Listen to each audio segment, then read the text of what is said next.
Welcome to this story, one of the most unsettling cases ever noted in Colorado. Before we dive in, share in the comments where you're tuning in from and the exact time you started listening. It's always interesting to see the different places and hours of the day or night where these stories reach. In the winter of 1870, deep in a remote stretch of what was then the Colorado Territory, which would remain so until 1876, a small hunting party made camp along the foothills of the Rockies. The region, still wild and sparsely settled, lay between isolated ranches and the timberline.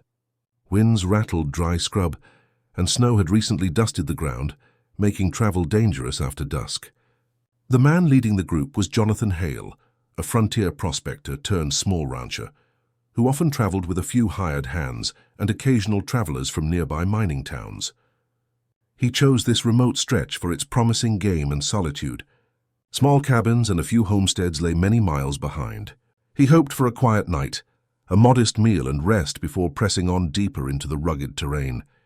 But what unfolded would later be whispered as the campfire feast that ended in silence. Jonathan arrived with 5 companions: Caleb Morris, an ex-miner; Silas Crow, a stoic woodsman; Edward Lyle, a quiet tracker; Marcus Reed, a seasonal laborer; and Isaac Pierce, a younger man hoping for work. Their small wagon left behind tracks in the snow, and they built a fire ring near an ancient pine stand just before sundown. The weather that night was biting. The wind gusted and the sky looked heavy with unfallen snow. They lit a single oil lamp on the rough wooden plank table they had made from packed crates, then passed around venison and roots they had gathered. Conversation was sparse. Hale spoke chiefly of roots and the next day's travel. Others were silent or curt. The air between them felt taut, as though something unseen watched from the shadows. Minutes after they had begun eating, Edward Lyle paused mid-bite and stared toward the tree line. He muttered, "Did you hear that?" But none of the others caught anything. Then Reed shifted uneasily in his seat, glancing at the silent forest. Hale dismissed it. Must be the wind or a fox. After the meal, the lamp flickered strangely, as if its flame wavered under an unseen draft, though none of them had stirred. At some point that night, Hale made his rounds, checking the perimeter, murmuring half to himself, but found nothing unusual. He returned to the table, and the group decided to keep their guard high. Before they retired, Marcus Reed and Isaac placed a few sentries near the edges of the clearing. In those first hours, nothing else happened. But when morning came, the scene was chilling. Reed, Pierce, and Crow had vanished. Their blankets remained. Their footprints stopped abruptly, and their bowls were still half-eaten. The lamp was extinguished, the fire smoldered, but no sign of struggle marred the area. Hale, Morris, and Lyle found no tracks beyond a faint trail into the woods that quickly petered out. When word reached the nearest settlement, the local constable in a rugged frontier town some 20 miles down the valley was summoned. He confirmed the area lay within the old Colorado Territory, a territory that from 1861 to 1876 had seen many such frontier disappearances and claims tested. Wikipedia journal entries from nearby ranches and copies of reports filed with the territorial administration described missing men, but seldom explained them. Some neighbors whispered that Hale's group had trespassed on old hunting grounds of Ute bands, or that they had disturbed an old burial mound. Others claimed muttered curses or moans had been heard during the long night. But the constable found little to go on. No weapon, no bone fragments, no footprints beyond nature's drift. And the 3 missing men were never seen again. That first morning's discovery set in motion a search by local ranchers and occasional miners, but the dense forest and winter snow made trail following nearly impossible. The initial investigation noted how unusual it was for 3 men to vanish from an enclosed camp without any sign of forced exit. Hale and Morris, shaken, gave depositions of what they remembered, but each version had odd gaps. As news spread to the nearby communities, their story became a worried whisper among frontier folk. Newspapers in the county seat carried short notices: 3 disappear from camp, no trace found. Over time, speculation swirled about hidden caverns beneath the ridge, about spectral watchers, and about Hale himself.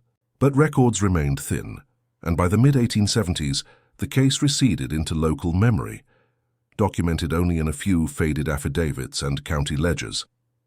The days after the disappearance were marked by bitter weather and a deeper silence than the mountains usually allowed. Jonathan Hale and Caleb Morris stayed by the camp another night, unwilling to leave the site without some proof of what had happened. Edward Lyle took it upon himself to mark the trees with chalk so searchers could find their way back.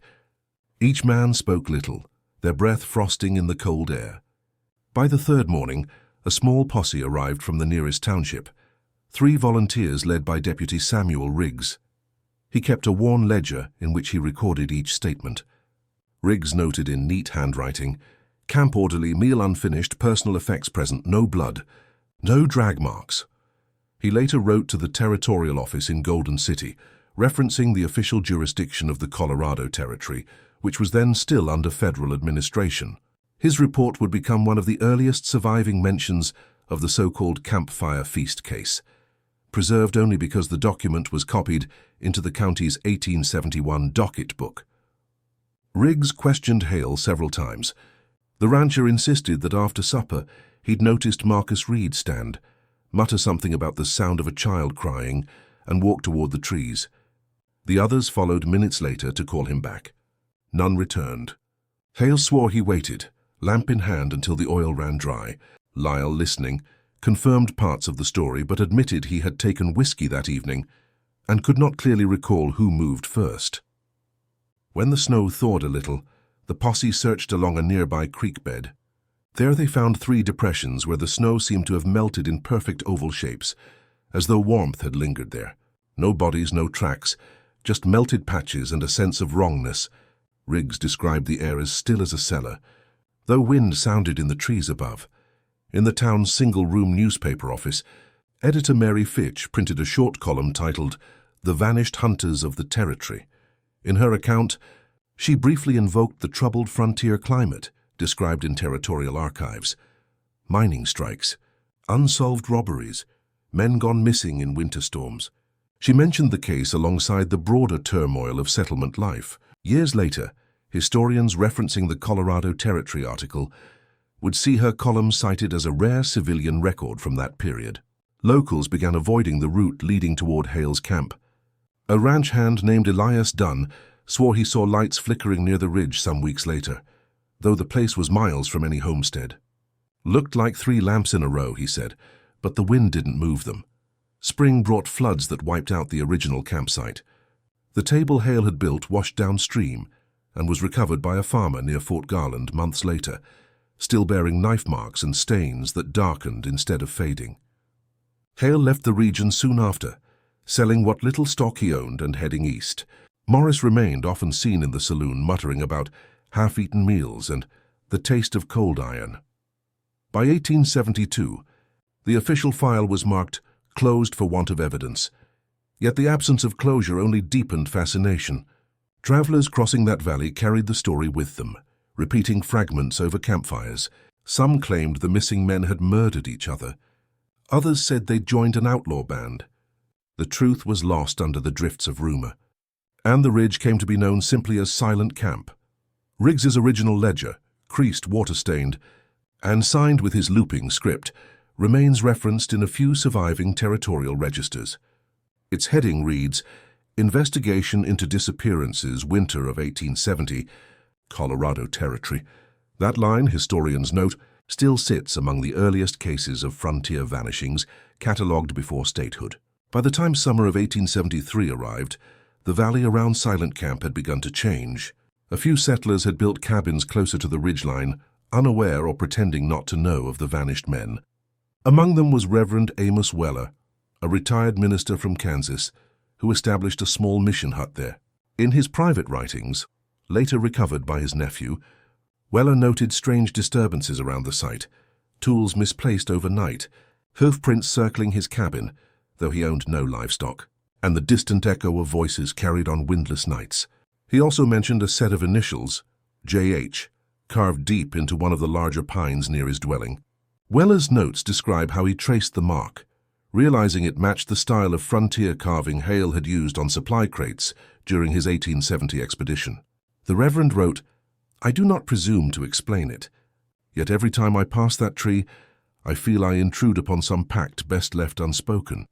It was around this same year that a traveling geologist, Dr. Emerson Talcott of the newly formed.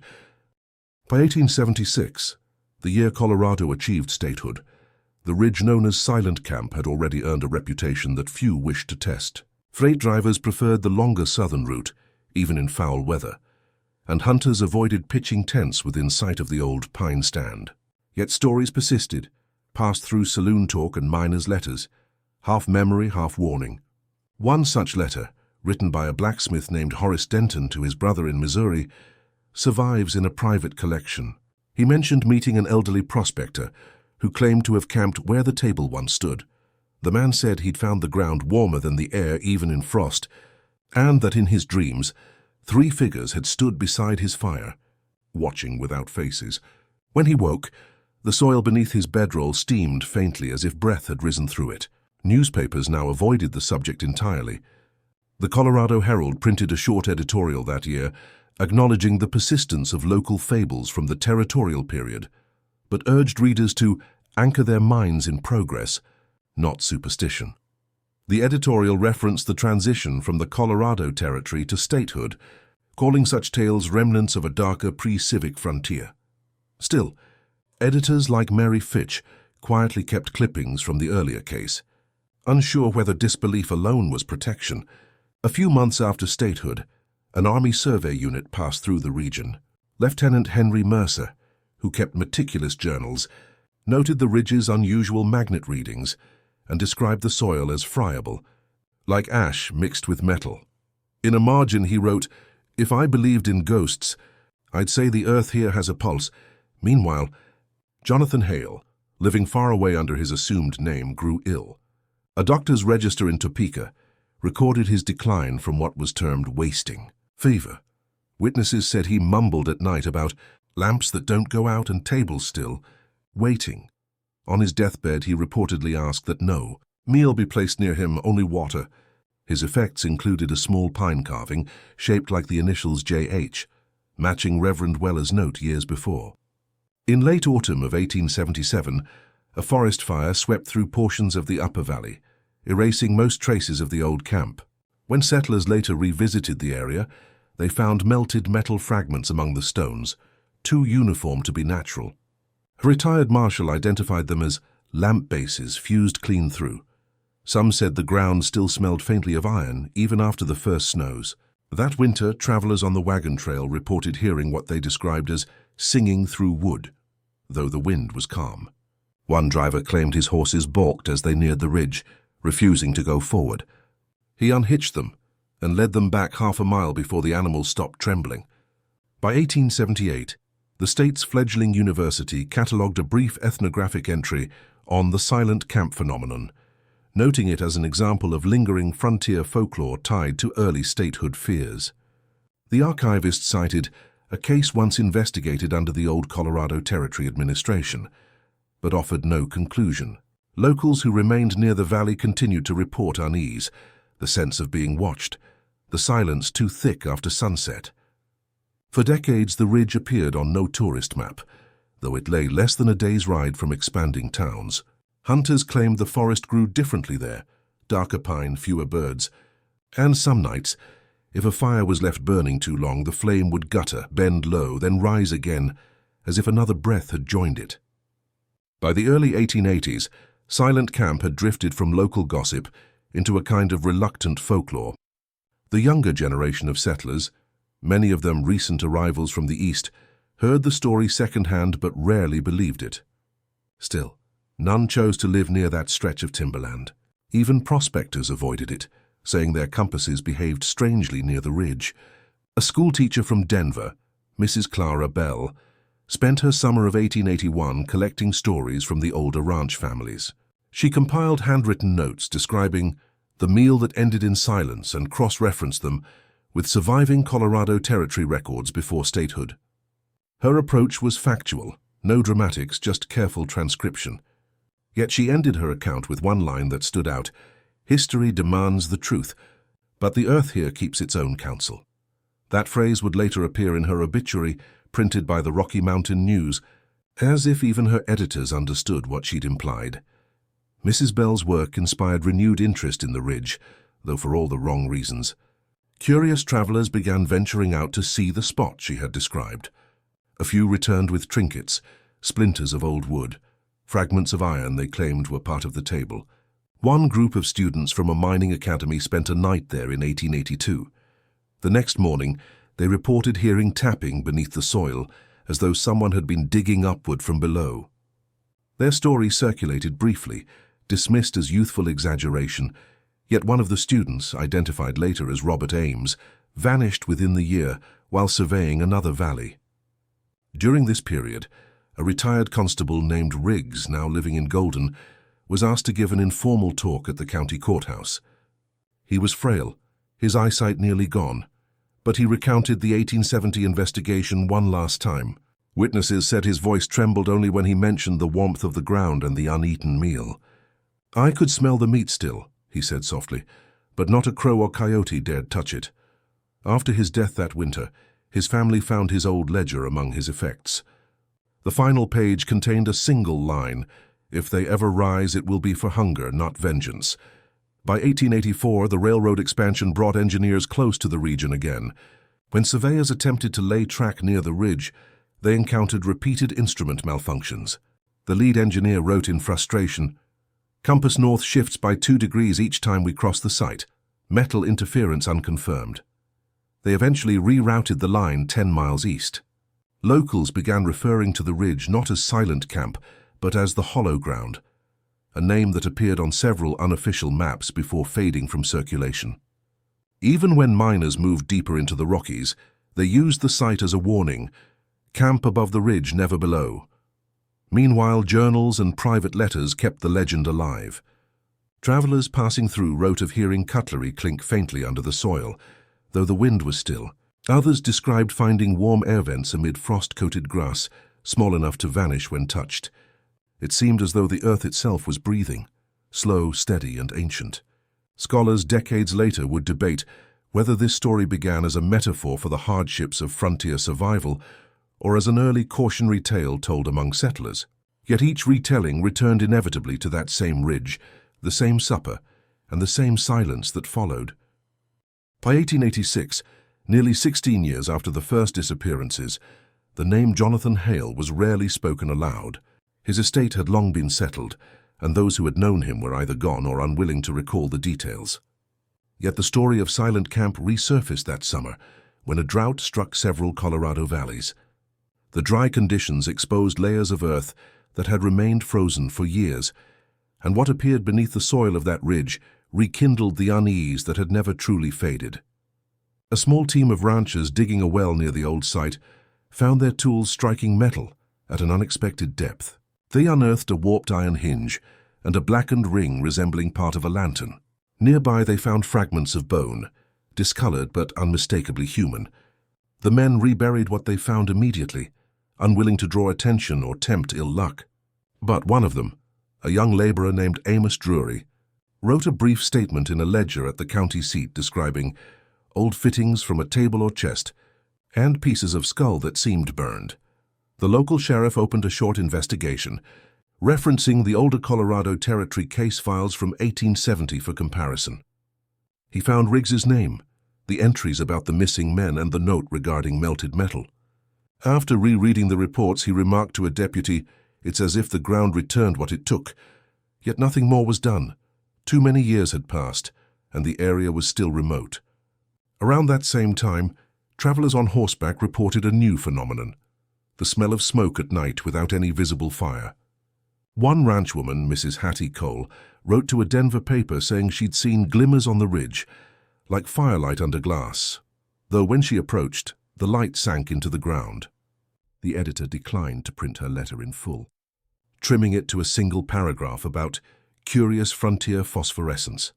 A few months later, Amos Drury, the same laborer who had filed the note about the bones, vanished while driving cattle through that region. His horse returned alone, bridle snapped, with faint burn marks around the strap. In a private conversation, the sheriff admitted to a local doctor that Drury's disappearance reminded him too much of the old case. "The camp never took kindly to digging," he said quietly. Meanwhile, a group of itinerant miners took up residence a few miles south of the ridge, hoping to prospect copper. Their foreman wrote that tools left overnight would sometimes be misplaced or found upright in the soil, handles pointing toward the north. They moved out within a month, leaving behind only a single pickaxe rusted clean through, embedded in the dirt like a gravestone. When autumn came, a government land surveyor noted the ridge in his records, but left the section labeled simply unstable. His report described the ground as soft, despite no rainfall, and he recommended no construction there. For decades afterward, maps of that district carried a blank space, a small gap where no property lines or elevation figures appeared, as if cartographers preferred omission to error. The story of Silent Camp might have faded entirely then, buried under progress and time. Yet in the cracks of frontier memory it persisted, an unfinished meal, a table half fused to the earth, and a silence that even the new century's noise could not quite erase. By the late 1880s, Colorado had changed beyond recognition.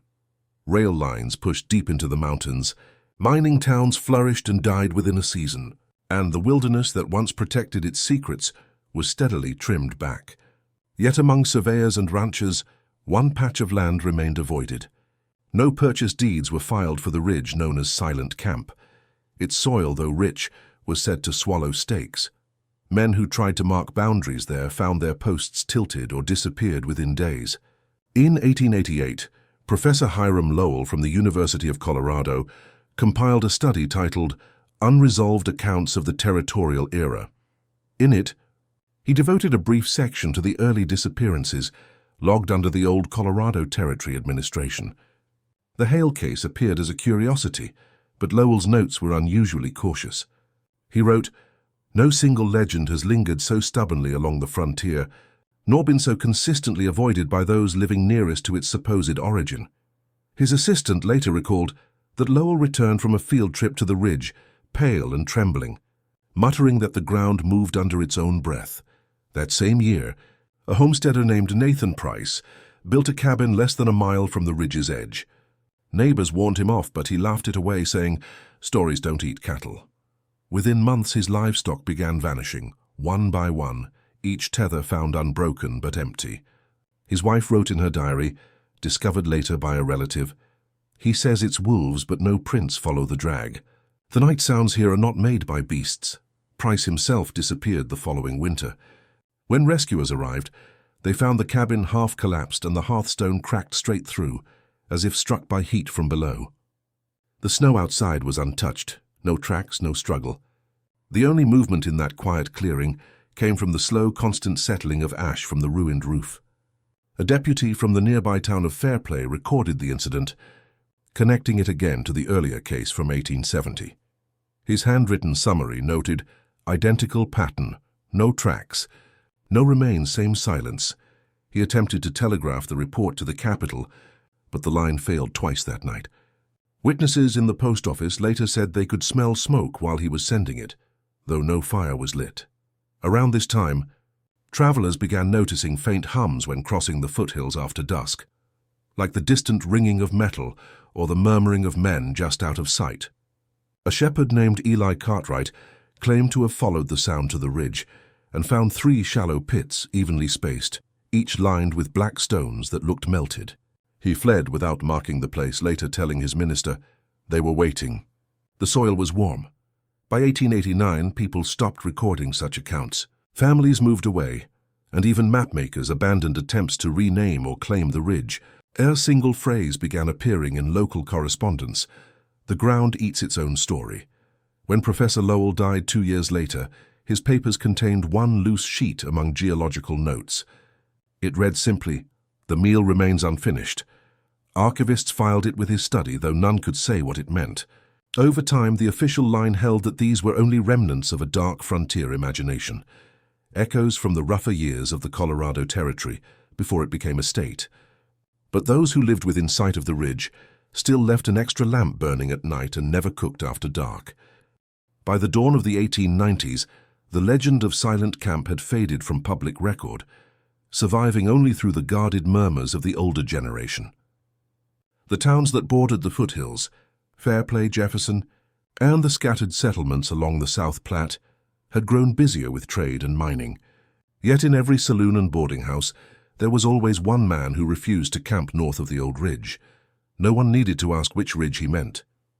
It was during that time that Dr. Arthur Malloy, a young physician newly arrived from Illinois, purchased a parcel of land not far from the area. He intended to build a small practice and study how altitude affected human health. His diary, now preserved in the state archives, offers one of the last direct accounts tied to the Colorado Territory-era vanishings. Malloy wrote clearly and without superstition. Local residents speak of a camp where men once disappeared. I find no basis in science for these fears. Still, my assistant says the ground there keeps strange heat beneath frost. In May of 1891, Malloy ventured to the ridge with his assistant, a student named Frederick Lang.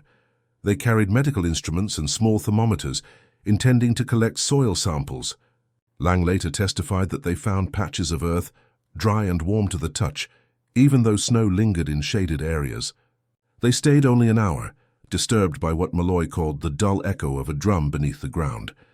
When they left, Lang claimed his compass needle spun without direction for several minutes. 2 weeks later, Dr. Malloy fell ill. His notes during those final days are fragmentary but troubling. He wrote dreams of light under the table, heat rising through the boards, the sound of spoons on empty plates. Lang nursed him until the end, but reported that the doctor died whispering the same word repeatedly. Feast. Authorities attributed the death to altitude sickness combined with exhaustion, though Lang insisted there had been no physical symptoms until the final night. When questioned, he added softly, "I believe he heard what they heard in 1870. After Malloy's death, Lang sealed their instruments in a crate marked for study. Do not reopen. The crate was sent to Denver but vanished in transit. Only his report survived, appended to the archives under the category Unexplained Phenomena, Southern Foothills. In that document, Lang referenced both Hale's 1870 account and Riggs's subsequent investigation, linking them to Malloy's death. He ended with the chilling line, "It is not the wind that carries the sound, but the ground itself." In the following years, settlers began noticing a subtle change in the ridge's appearance. The soil had darkened as if scorched, and a few trees grew twisted, their trunks bent toward the center as though pulled by some invisible weight. Children from nearby homesteads refused to play near the edge, saying the dirt felt like skin.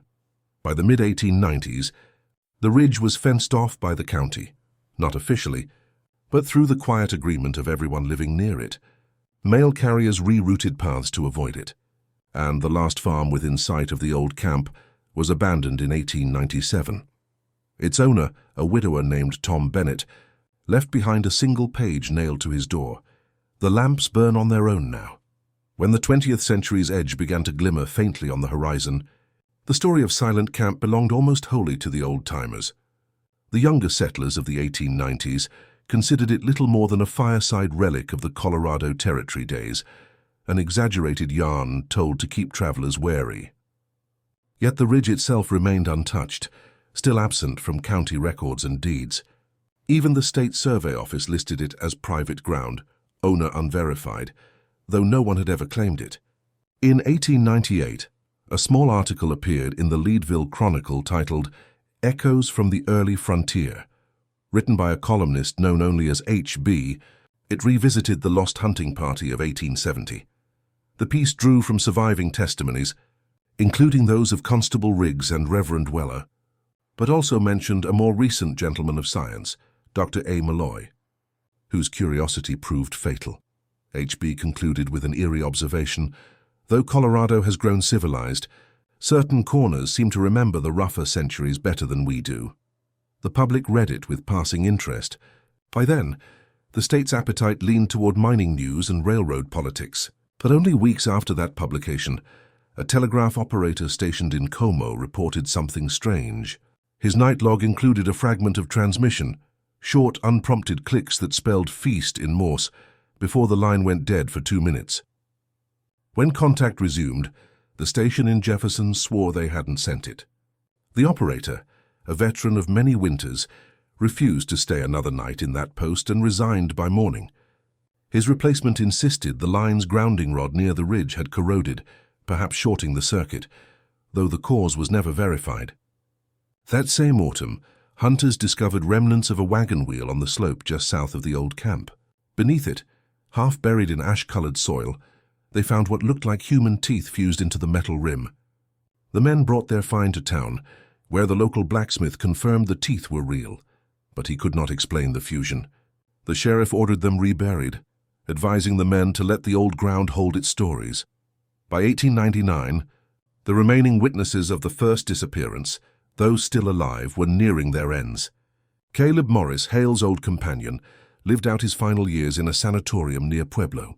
Nurses recalled him as gentle until dusk, when he would beg for the lamps to be dimmed. "Not bright," he would say. "They see better in the bright." On his final evening, he was found clutching a spoon in one hand and murmuring, "They never stopped eating." After his death, a physician examining his belongings found a folded note dated 1871. "If the lamp goes out, do not stir. It means they are near." The handwriting matched that of Jonathan Hale, the man long presumed dead. It was around this time that local historians revisiting early state records noticed small irregularities. Missing pages from land surveys, altered dates in property ledgers, and in one file, titled Territorial Disappearances, 1870, a line scrawled faintly in the margin, "See Ridge at nightfall." The handwriting was old, looping, and unfamiliar. The archivist who found it refused to store the document overnight in the building. When a new archivist catalogued it decades later, he observed the ink stain had darkened over time, as if recently written. By 1900, the legend of Silent Camp had nearly faded from the newspapers, but not from the land itself. Travelers along the wagon route from Fairplay to Jefferson still gave the ridge a wide berth. The old-timers would say, "It's not cursed, just unfinished." Those words carried a quiet dread that needed no elaboration. That spring, a railway inspector named Lionel Dorsey passed through the region to survey potential extensions of the Denver, South Park, and Pacific Line. He was a pragmatic man, not given to superstition, but his report, filed May 17, 1900, contained an uncharacteristic note. Crossed an area of dead silence near the upper ridge. The horses stopped without reason. Sound carried strangely. The earth had heat beneath it, and I could not stand long over certain patches. Dorsey never revisited the area. 2 months later, he was found dead in a boarding house in Denver, his boots still dusted with the black soil of that ridge. When his belongings were catalogued, among them was a small metal locket containing a folded scrap of paper. Written inside in his steady script were the words, "They whisper beneath the ground." The coroner dismissed it as a morbid fancy, the kind men develop after too many solitary journeys. That same year, Colorado historians prepared an exhibit to commemorate the closing of the Colorado Territory era, marking 30 years since its end. Among the archival pieces sent for display was Constable Riggs's original ledger, recovered from storage. The page describing the 1870 Campfire incident was displayed behind glass for less than a week before being removed. Visitors complained that the ink appeared to smear each morning as though wet. The curator replaced it with a copy, leaving the original sealed in storage. The incident went unreported, but staff quietly spoke of a faint odor of smoke near the exhibit case. The story might have ended there if not for the diary of a woman named Eliza Trent, who ran a boarding house near Fairplay around 1902. She recorded that one of her guests, a geologist from back east, returned from a day's exploration pale and shaking. He refused supper, muttering that the soil had sighed when he stepped on it. 2 days later, he left town abruptly, leaving behind a sample jar filled with fine, dark grains. Eliza noted, "When I touched the glass, it felt warm though the jar had sat all night on the windowsill." After that entry, her diary changed tone, nervous, clipped, as though she feared what she was recording. The last legible line before she stopped writing reads, "I hear dishes clink when the house is still." In the years that followed, homesteaders occasionally reported strange echoes when digging wells near the ridge. Shovels would strike something hollow, metallic yet deep beneath the frost line. When they pressed an ear to the ground, they claimed to hear a faint tapping, rhythmic and slow as if someone were stirring. By 1905, county maps listed the ridge area as survey deferred. No one questioned it. Locals simply said, "Best not to eat there." By 1907, the memory of the original Campfire tragedy had become a faint whisper even among the oldest settlers. But the land had its way of reminding those who tried to forget. That year, a mild earthquake rattled southern Colorado. It caused no real damage, save for one report from the ridge, where a section of earth split open along a shallow line.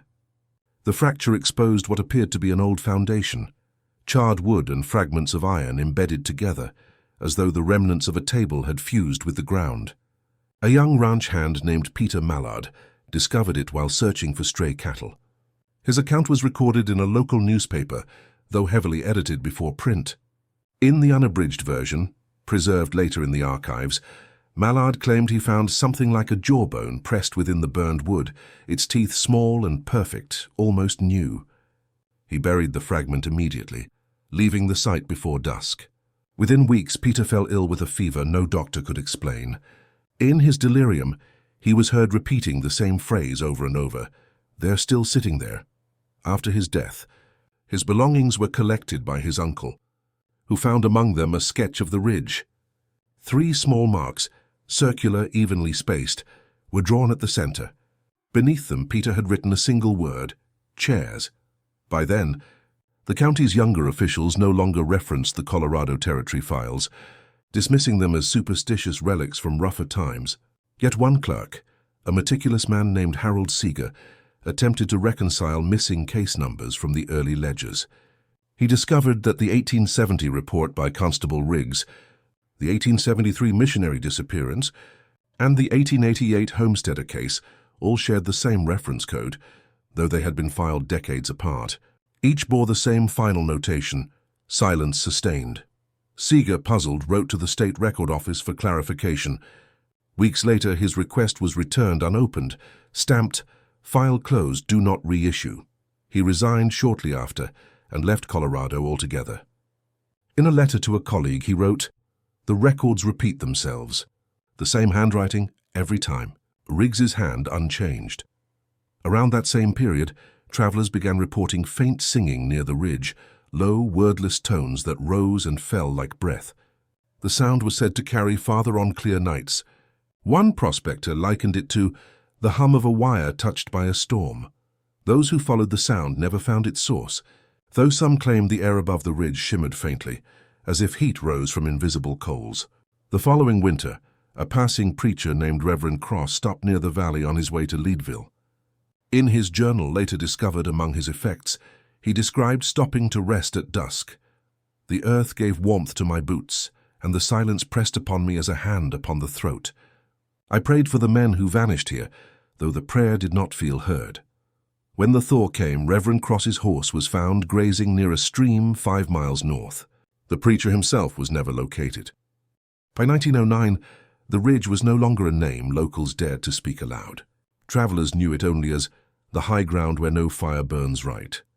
The last homesteads within sight of Silent Camp had been abandoned, their fences warped, the wells dry though spring water still ran beneath the valley. The land seemed to resist habitation, as if it preferred to remain untouched. That year, a pair of historians from Boulder Franklin and Lydia Eames visited the area as part of a research project on early statehood folklore. They sought to verify whether the legends of the Colorado Territory had any basis in fact, particularly the oft-cited disappearances of 1870. The couple arrived in June, staying 3 days at a nearby ranch before venturing to the ridge with notebooks, a compass, and a camera. Franklin's surviving journal describes their approach. "The wind ceased entirely as we climbed. Lydia remarked that our shadows moved as if beneath water. At the summit, we found what may have been the foundation of a hearth, stone set in a near-perfect circle, blackened but smooth. The air carried the scent of iron filings. They set up camp just outside the clearing. That evening, Lydia recorded hearing faint scraping, like cutlery against porcelain, though there were no plates or utensils near their tent. She later wrote, "It came from below the soil." It sounded careful. The next day, they unearthed fragments of glass and charred wood, which Franklin noted were too uniform for natural fire. They packed the samples carefully, intending to deliver them to the state university for analysis. But that night, something disturbed their camp. Their horse tore loose from its tether and vanished downslope, and Lydia awoke to find the ground beneath her bedroll warm as a hearthstone. She shook Franklin awake, but by the time he stood, the warmth had spread outward, as if the earth itself were breathing. In his final entry, written hastily by lantern light, Franklin wrote, "We hear voices, low and overlapping. Not words but movements of mouth. Lydia says they sound hungry." 3 days later, the Eameses' abandoned camp was found by a passing mail courier. Their tent stood upright, lanterns still filled with oil. Their notes and belongings were intact, except for the sealed sample box, which was missing.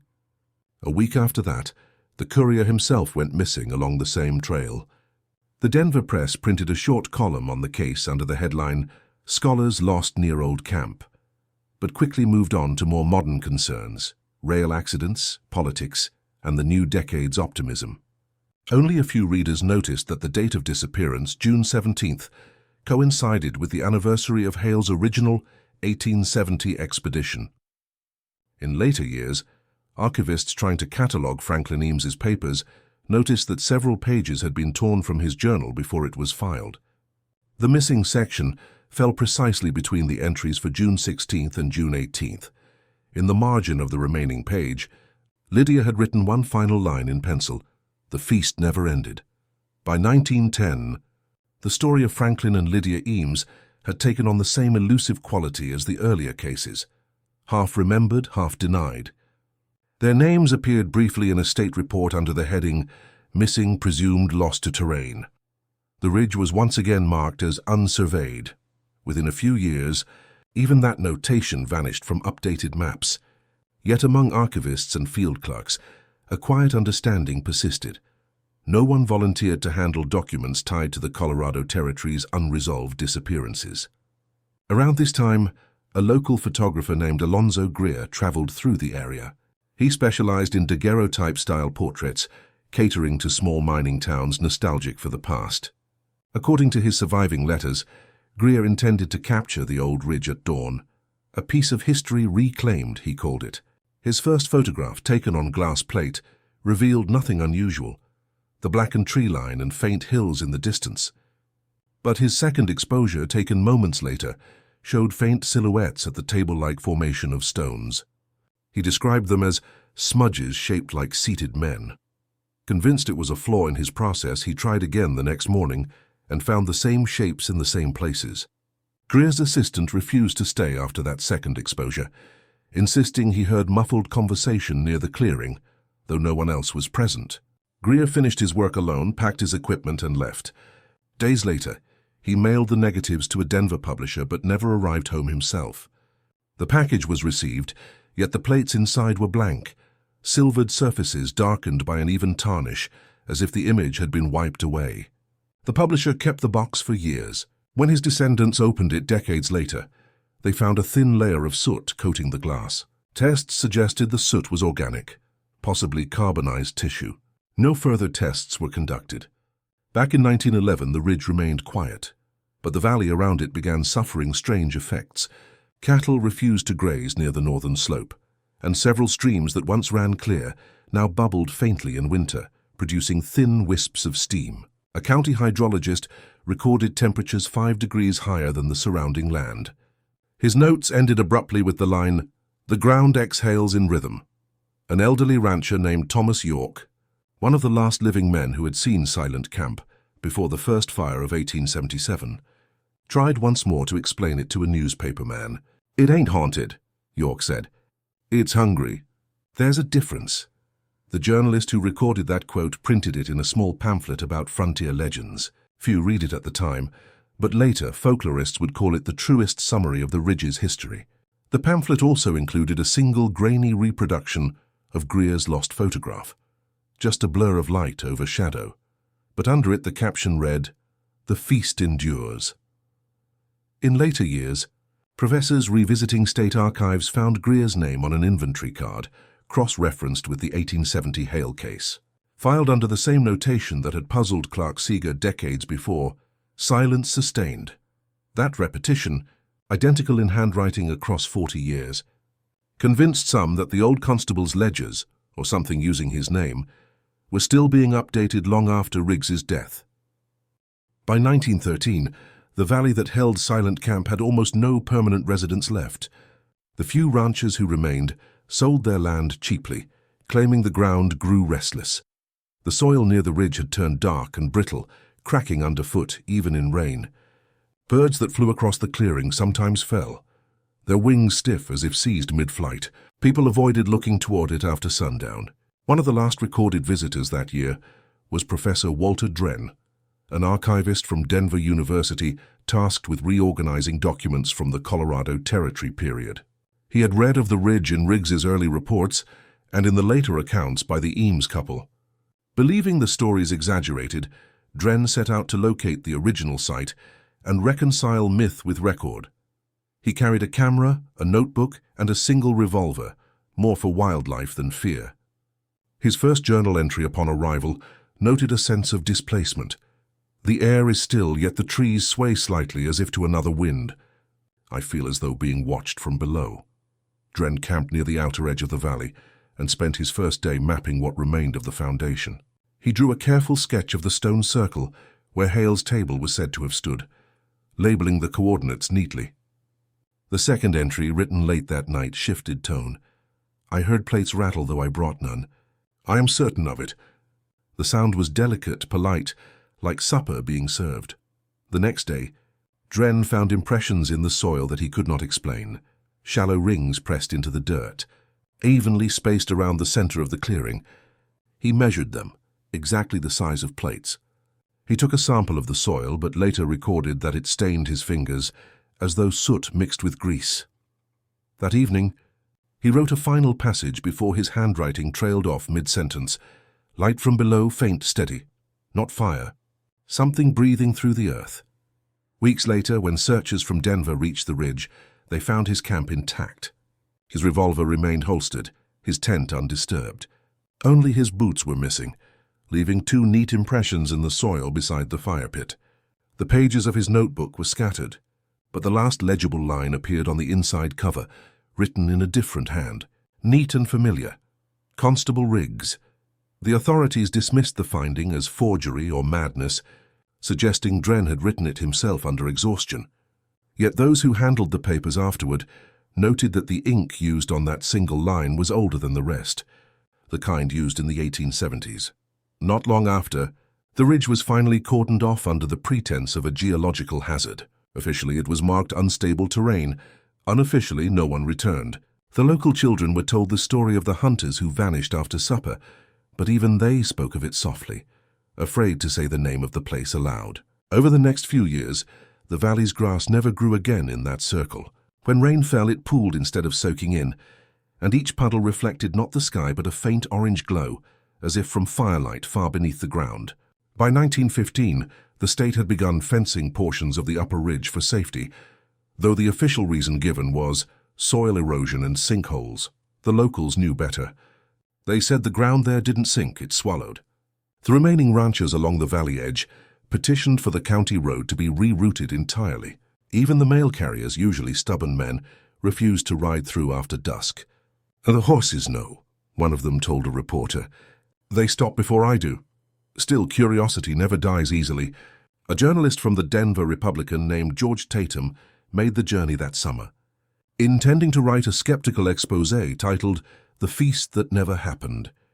Tatum was a rational man, dismissive of the old Colorado Territory ghost stories that cluttered the archives. His editor noted that he packed 3 cameras and a dozen flash plates, more equipment than any ordinary field report required. Tatum's first telegram from the nearest post read confidently, "Arrived at the ridge. Locals unhelpful, fearful. Will prove tale nonsense." The second telegram, sent 2 days later, was shorter. "Strange warmth in soil. Unexplained odor, iron or meat. Returning tomorrow." He never sent a third. When searchers followed, they found his camp in perfect order. His camera tripod stood facing the clearing, but the plates had melted inside their frames. Glass fused to the metal casing. One photograph remained half intact, showing a blurred circle of light near the center of the image, like a fire seen through fog. The sheriff sealed the negatives, writing in his log, "Evidence of heat without flame." Months later, during the fall thaw, a new fissure opened where Tatum had stood. Farmers claimed to smell smoke drifting for miles downwind. A preacher in Jefferson conducted an unofficial memorial, reading aloud from Psalms about the earth giving up its dead. though some in attendance swore they heard faint echoes between the pauses, as if something beneath the soil were repeating the verses. Meanwhile, county clerks reviewing property claims found that the ridge had never officially belonged to anyone. Not the Hale family, not the miners, not the railroad. It existed on every map but in no deed. The records reverted again to that same haunting notation seen in older files: silence sustained. One clerk suggested, half in jest, that the ground kept its own signature. As the winter of 1916 closed in, a teacher passing through the valley recorded in her travel diary, "A strange glow on the ridge last night, steady, not lightning. Looked like lamps under a floor." Her students teased her later, saying she'd glimpsed the supper table, but when she pressed them to explain, they grew quiet. By the following spring, that glow was visible even from the distant town of Bailey on moonless nights, a dim amber hue low against the horizon. Residents called it the Lantern Field. None ventured near enough to learn if the light came from the air or the ground. And so, by the end of that decade, the tale of the Campfire Feast had become something between a legend and a warning, spoken softly, but always with that final reminder: if you see light where there should be none, leave it to burn alone. By 1917, nearly 50 years after Jonathan Hale and his men vanished, the valley lay empty. Only fence posts remained where farms once stood, leaning like gravestones against the slow wind.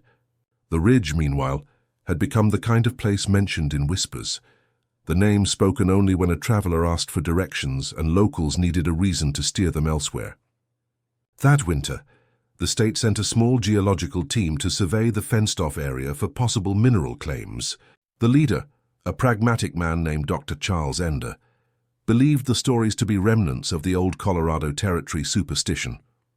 He kept a clean field book, each entry written in measured detail. His first day's note read, "Soil black granular heat emission detected. Possible geothermal vent." By the second day, his tone had shifted. "We heard tapping beneath the strata while measuring depth." Sounded hollow. An assistant claims it echoed when I spoke. The third entry was more fragmented, his pen dragging across the page. "Smell of ash. Uneaten meal still there." When the team failed to report back, a follow-up group arrived weeks later. They found no sign of Ender or his assistants, only theodolites, notebooks, and coffee tins scattered near the ridge. The tins were warm to the touch despite snow on the ground. Among the papers, one torn scrap bore the words, "Not vent, chamber." The state office in Denver classified the site as unstable and ceased further excavation. The surviving notes from Ender's expedition were sealed in a restricted archive. In an internal memorandum, an official wrote, "The ridge emits low-frequency vibrations consistent with machinery." No explanation. That remark, later crossed out in pencil, was the last recorded mention of Silent Camp in any government document for decades. Around that same time, residents of nearby Jefferson began to hear faint sounds at night, what they described as distant hammering or the clinking of glass. Some claimed it came from underground, others from the wind. Children were told it was only the miners below, though no mine shafts had ever existed there. One elderly woman, identified only as Mrs. Hargrove, said she saw figures walking along the ridge at dusk. "They moved like shadows," she told a parish visitor. Slow, deliberate, like they were setting the table again. When pressed, she added, "They had no faces, just light where their eyes should be." A traveling salesman staying at her house later recorded that her story unsettled him more than he expected. In his notebook found after his death, he wrote, "If the meal is eternal, then maybe it's not ghosts we hear, but guests still waiting for their host." By late 1917, the war overseas dominated headlines, and the country turned its gaze outward. The Silent Camp Ridge was forgotten again, left to the slow frost and the hush of snow-covered pines. Yet those few who lived within its shadow still noticed a strange warmth beneath the drifts and a faint smell of smoke on windless nights. 50 years had passed, yet the silence remained, patient, heavy, and complete. When 1918 arrived, Colorado was gripped by both war anxiety and the influenza outbreak that swept the country. The valley around Silent Camp stayed eerily untouched by the illness. Few lived close enough to catch it. Those who did were the mail couriers and telegraph workers who crossed near the ridge. Several of them reported strange static in their lines, a humming that rose at twilight and faded by dawn. One technician, in a letter to his supervisor, wrote, "It sounds like distant voices speaking through metal, slow, like a sermon you can't quite follow." That same spring, a small detachment of survey soldiers passed through the region en route to Denver. Among them was Corporal Daniel Fitch, who kept a plain notebook of his travels.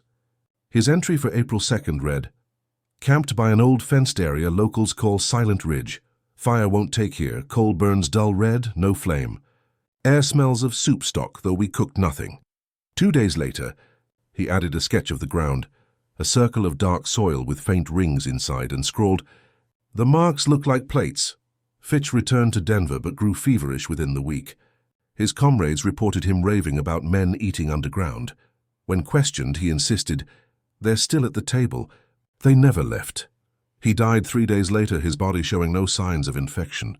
Meanwhile, archivists in the state capitol received a sealed envelope with no return address. Inside was a photograph, blurry, taken from a distance, showing what appeared to be 3 lamps burning in a line on the ridge. On the back was written, "Filed under Constable Riggs, 1870. No one could determine who had sent it or how it had passed through military mail channels. The photograph was quietly destroyed, but a copy of the note remained in the file, its handwriting nearly identical to Riggs's century-old ledger entries. By midsummer, tremors were again felt across the valley, though no seismic activity was recorded elsewhere in the state. Farmers north of Fairplay claimed to see dust clouds rise from the fenced area, like breath dispersing in the wind. One family packed overnight and left their property, leaving behind only a half-written note on the door. "The ground is talking again." When county officials visited later, they found the abandoned house undisturbed except for one thing: the table inside was missing. The chair legs were neatly aligned in a ring where it had stood, as if arranged with purpose. No sign of entry was found. In October, the local minister, Reverend Mallard, delivered a sermon cautioning against digging up what the Lord has long buried. He mentioned the Colorado Territory by name, reminding the congregation that their ancestors once sat too close to darkness and called it supper. The crowd fell silent. Afterward, several parishioners claimed they heard faint knocking beneath the floorboards of the church during his prayer.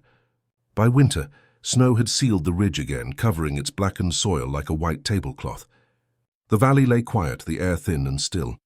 But travelers who passed nearby reported a strange flickering in the snow at night, like reflections from unseen lamps below the surface.